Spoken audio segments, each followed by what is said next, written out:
Me fui de viaje. Junté, ahorré como 20 años para irme de viaje. Y de ahí, claro, y llegué aquí al Jorge Chávez, pero me gasté hasta el último centavo, Silvita. Hasta el último Dolores Delirio, hasta el último dólar. Así, quemé todas mis balas. Pero no me acordé que llegaba pues al aeropuerto y cómo me voy a ir a mi casa a pie. O sea, tenía que tomar un taxi, algo, pues Silvita. Y no tenía, lo único que tenía en los bolsillos era hueco. Entonces dije, ¿y ahora qué hago? Pido plata, pues estoy misio, Xiaomi total. Y tenía una tarjetita de crédito, pero tú sabes pues que sacas plata de la tarjeta de crédito y terminas pagando 3.000 millones de veces más, ¿no? Entonces dije, pucha, ¿qué hago? Entonces contacté a un amigo que siempre me presta el dinero que necesito. ¿Qué? Ese amigo es Andy. Y tú también puedes pedirle plata. Entra a holaandy.com y recibe el préstamo online. Holaandy.com te presta dinero online. No te lo pierdas, en 1 hora además. 7 de la noche con 7 minutos. Este tema me parece muy importante. Estoy con Carla Salinas. Ella es licenciada en enfermería y docente del Instituto Carrión.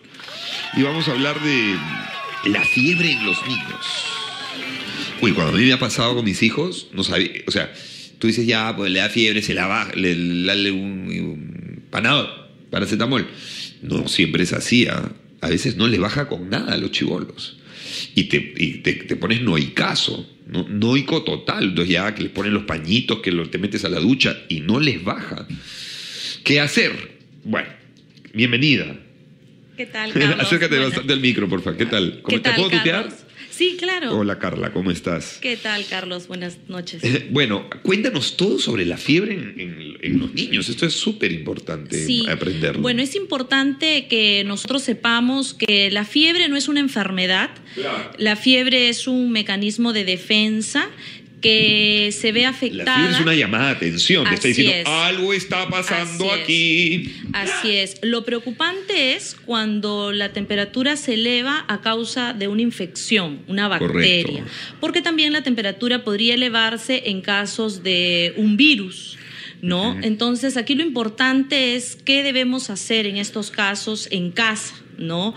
Principalmente los cuidadores. Siempre cuando hablamos de eso, ¿no? Siempre referimos, o siempre cuando yo aconsejo, especialmente cuando doy mis clases en el Instituto Carrión, correcto, siempre les digo a los chicos, pues cuidadores. ¿Por qué? Porque ahora no solo se queda con mamá o papá, sino también con las nanas. ¿Qué deben hacer las nanas? Importante es el baño con agua tibia, ¿no? Un baño que debe prolongarse entre 10 a 15 minutos. Eso ayudará bastante. Eso he hecho yo. Ya, eso ayudará bastante. Hasta le puse hasta timolina, o sea, si esas fiebres que no les bajan a los chibolos. Claro, ahorita... Ya metí todos los recursos, hermana, timolina, sábila, los paré cables. Es probable que si la temperatura no haya cedido es porque debe ser por un producto a una bacteria, ¿no? Claro. Que principalmente en niños es foco respiratorio o foco gastrointestinal, ¿no? Lo otro lo principal son los medios físicos, como acabo de mencionar. Lo otro es a dar algún antipirético, como mencionabas, pues el conocido paracetamol, ¿no? Correcto. El paracetamol, y posterior a ello sería el traslado a un centro hospitalario para que se puedan hacer las pruebas necesarias y determinar pues la causa específica por el cual la temperatura se haya elevado, ¿no? Correcto. Ahora, ¿y si no baja la fiebre? Que eso pasa pues también. Claro, lo que pasa es cuando la fiebre es persistente es debido a que el germen o el microorganismo que ha ingresado a su cuerpo es totalmente resistente. Como te refería, la fiebre, al ser un mecanismo de defensa, lo que hace al elevar la temperatura es intentar destruir al germen.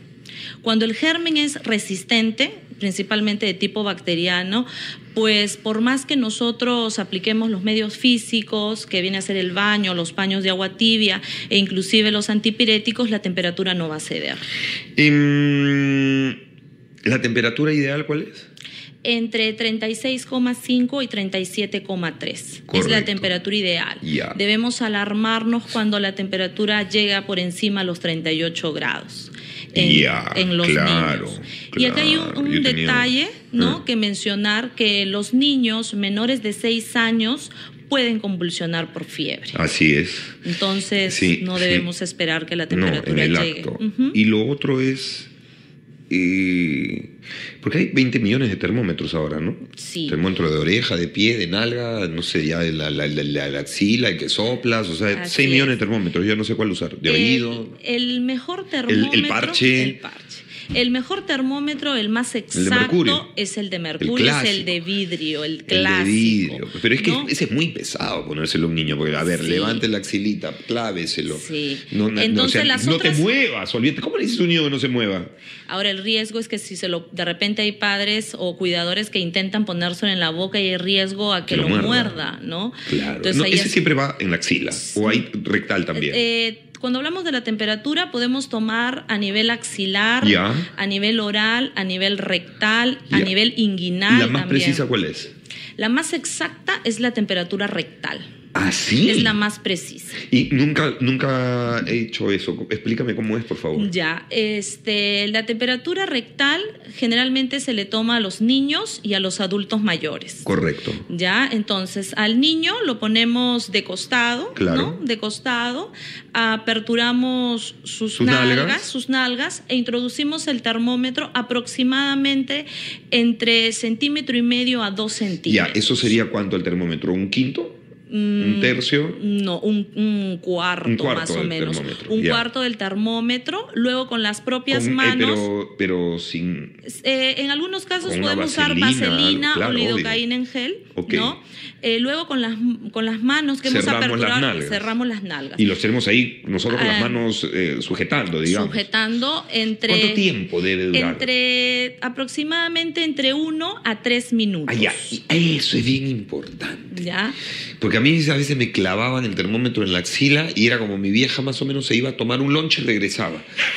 Entonces ya no entendía nada. Yo ya olvídate, ¿no? Ya quédate inmóvil así 2 horas. Los tiempos dependen del lugar donde coloques el termómetro. Correcto. Si hablamos de temperatura axilar, de 5 a 7 minutos. Ya ves. Entonces bastante. Era cierto. O sea, mucho más fácil es la temperatura rectal. En la boca es de 3 a 5 minutos y en el recto de 1 a 3. De 3 minutos. Y estos digamos, ese es el top de las mediciones, ¿no?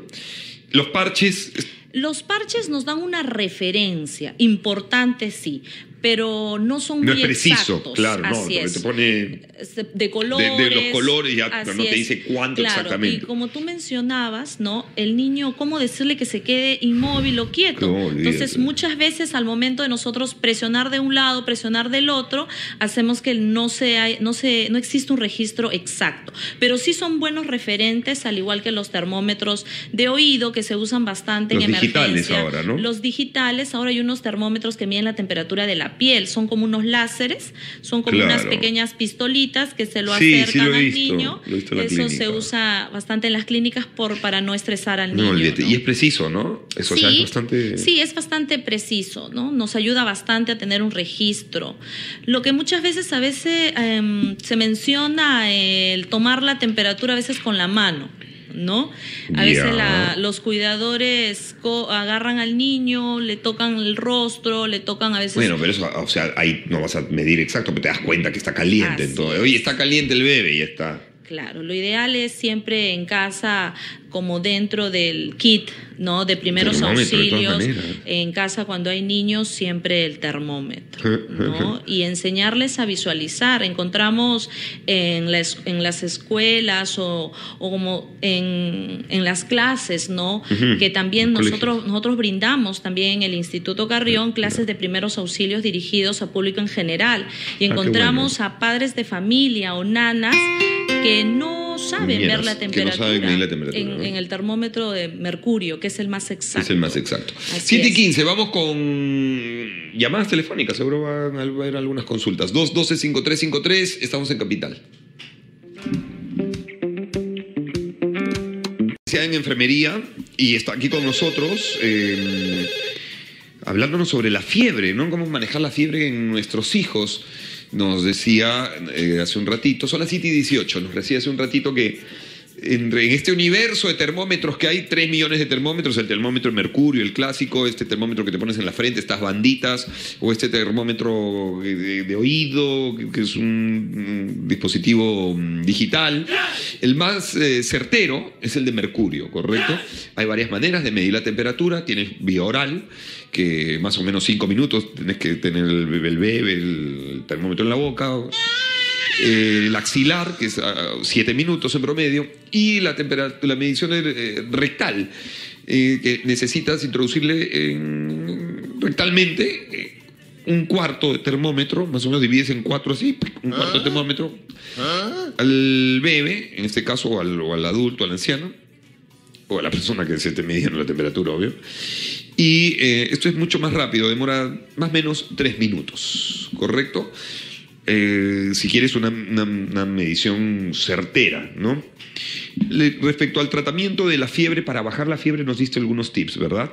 Sí, Sácate un poquito más al micrófono. Perdón. Eso. El principal son los medios físicos, especialmente si hablamos de niños, que viene a ser desde los paños con agua tibia, claro, a el baño con agua tibia. Recalcar la temperatura. Así es. Porque si no le da escalofrío, ¿no? El mecanismo es el siguiente. Cuando nosotros agregamos agua fría, ¿no? Lo que va a hacer nuestro cuerpo es cerrar los poros, entonces el calor no va a salir. Cuando hablamos de temperatura del agua tibia, apertura los poros, sí, y permite que la temperatura salga. ¿Y un poquito más de tibia? Claro. Más que tibia también. Sí, no hay ningún problema. Esa es la idea esa es la idea del baño, en realidad. Baja la temperatura no por el contraste, sino porque estás abriendo los poros. Los poros y permite que de esa manera salga la temperatura. Lo meto al horno, mijo. Le abro los poros en Claro, lo mando a un sauna. Yo conozco un sauna, Silvita, en la avenida Aviación. Sí, no sabes, ahí me abren los poros a mí, que das miedo. Y no solo los poros. Bueno, hola, hay llamada telefónica. Hola. Sí, final feliz. Hola, Rosa, ¿cómo estás? Hola, Carlos, ¿cómo estás? Bien, ¿tú qué haciendo a esta hora? Hola, quiero hacer una acotación muy interesante. A ver. ¿Sabes qué? El termómetro de mercurio está prohibido. Mira, eso no sabía. ¿Por qué? Claro, en Europa está definitivamente prohibido. ¿Por qué? Todos los termómetros de mercurio lo botan porque eso afecta al cerebro, el mercurio. Entonces, si va a ser a un niño o a un anciano, está prohibido eso.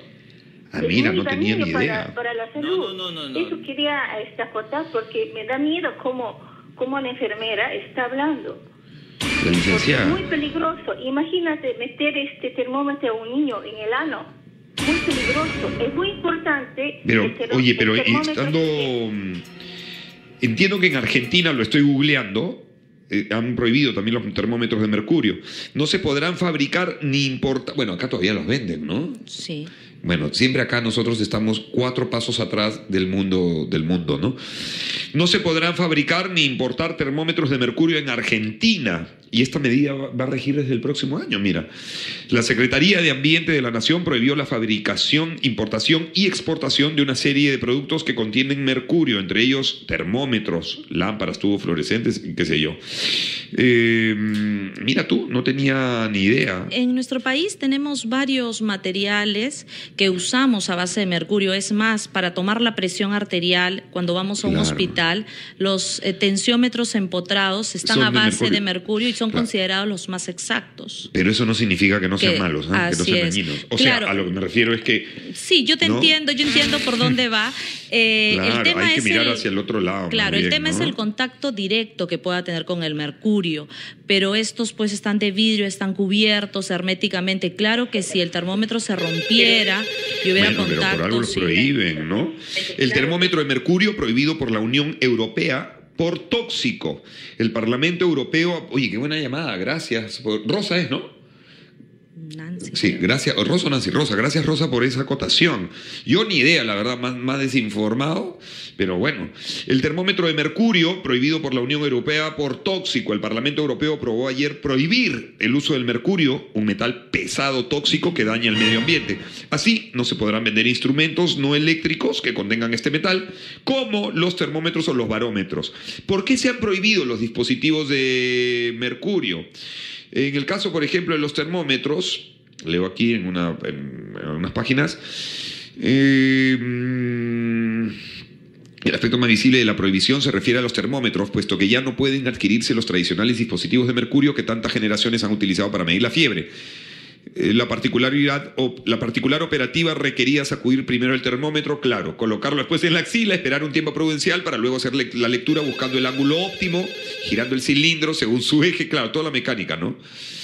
¿Qué peligro puede conllevar la manipulación de estas gotitas? El sentido común nos dicta que evidentemente no deben ingerirse, claro. Entonces, ¿por qué prohibirlo? A primera vista, por tanto, la medida de la Unión Europea podría parecer un poco exagerada. Es cierto que hemos oído hablar de los elevados niveles de mercurio en el agua y también en el pescado, pero este tema ya se cuidan adecuadamente las autoridades sanitarias. En cambio, prohibir la venta de cualquier dispositivo parece que sea llevar el tema muy al límite. En este contexto en fin, hay varias opiniones, hay distintas opiniones al respecto. Bueno, muy bien, gracias por ese dato. Habría que caminar hacia ahí, ¿no? Sí, todavía maneras, aquí la importación. Aquí siempre llegamos al último a todo. Manejamos el termómetro de mercurio. Qué pena. Aquí en el Perú siempre llegamos al último a todo. Nancy, hola. Aquí en el Perú siempre llegamos. No, olvídate, necesitan bajar el volumen de la... Nancy, necesitas bajar el volumen de tu radio, si no va a haber un eco o un desfase, que es lo que está ocurriendo ahorita. Hola, Alicia, ¿cómo estás? Hola, Carlitos. Bienvenida, ¿cómo te va? Quería decirle a la señorita, en el caso de que el paciente esté con una infección fuerte, pero no se le puede detectar la fiebre. No, a ver, un paciente con una fiebre muy fuerte y que ¿en cuánto tiempo debería bajar la fiebre? Eso también. No, sino que yo llevé a mi hija con un malestar de cuerpo y no tenía fiebre, pero tenía una fuerte infección. O sea, ella hace una infección asintomática, no hace fiebre. Ya. Entonces, el técnico no la quiso pasar, ¿no? La enfermera del triaje no la quiso pasar con el médico porque no tenía fiebre y todos sus signos estaban normales. Pero cuando yo le pedí por favor y le expliqué que le sacaron el examen de orina, le sacó el examen de orina y tenía 3 cruces. O sea, ella no hace fiebre a pesar de que tiene una fuerte infección. Y eso a veces los enfermeros, las enfermeras y los médicos no entienden. Sí, existe un porcentaje pequeño de pacientes en los cuales se considera, como bien nos mencionaban, asintomáticos, el cual no presentan ningún tipo de síntomas. Uno de los principales síntomas cuando existe una infección pues es la alza térmica, la temperatura elevada, aparte del malestar y otro grupo de síntomas asociados a la enfermedad, ¿no? En el caso mencionaba de una infección urinaria, de repente una coloración distinta, un olor distinto, ¿no? Pero sí existe un grupo de pacientes que no presentan ningún síntoma que nos esté indicando de una infección, y lo que menciona es cierto. Todo paciente cuando llega a un centro hospitalario pasa por el área de triaje, ¿no? En el cual se le hace una evaluación, dentro de ello los signos vitales, incluyendo la temperatura, y de esa manera se decide si el paciente pues requiere atención de emergencia, claro, o por consultorio, ¿no? Sí, claro. Sí, ahí ellos deciden más o menos el tiempo, ¿no? Uh-huh. Bueno, gracias por tu llamada. Hola, Nancy, ¿cómo estás? ¿Aló? Nancy, bienvenida. ¿Cómo estás? Hola, Carlos. ¿Qué tal? ¿Todo bien o no? Sí, todo tranquilo. Qué bueno cerrar el día así, tranquila. Oye, y cuéntame, ¿cómo te ha pasado? ¿Te ha pasado ahí algo con la fiebre y los niños? A mí cada vez que a mis hijos les da fiebre, la verdad, me asusta horrible. ¿Qué quieres que te diga? Sí, y felicitar a la señorita, la enfermera. Sí, claro. Porque yo soy una cuidadora.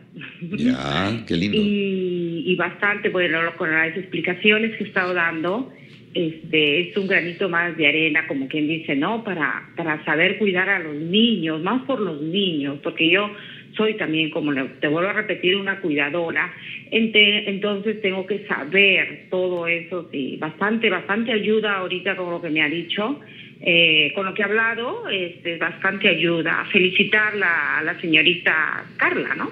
Carla. Sí, así es. Bueno, muy bien, gracias. Gracias. Son las 7:28. Muchísimas gracias por haber venido. Gracias a ustedes por la invitación. Recordemos que aprender primeros auxilios es bastante rápido, práctico, sencillo, al alcance de muchos de nosotros. Y yo como docente del Instituto Carrión hago la invitación a todos para que puedan llevar un curso de primeros auxilios, ¿no? Y poder aprender no solo a tomar la temperatura, sino en casos de atragansamiento, asfixia, paro cardiorrespiratorio en niños, curación de heridas, convulsiones. Perfecto, todo lo que sea primeros auxilios. Gracias. Muchas gracias a ustedes. Muy bien, doctor Musichelli, ¿no? 7:00 con 29 minutos. Cerramos hoy el programa con Romina Castro, ella es sexóloga, y vamos a hablar de sexualidad masculina. Ya volvemos.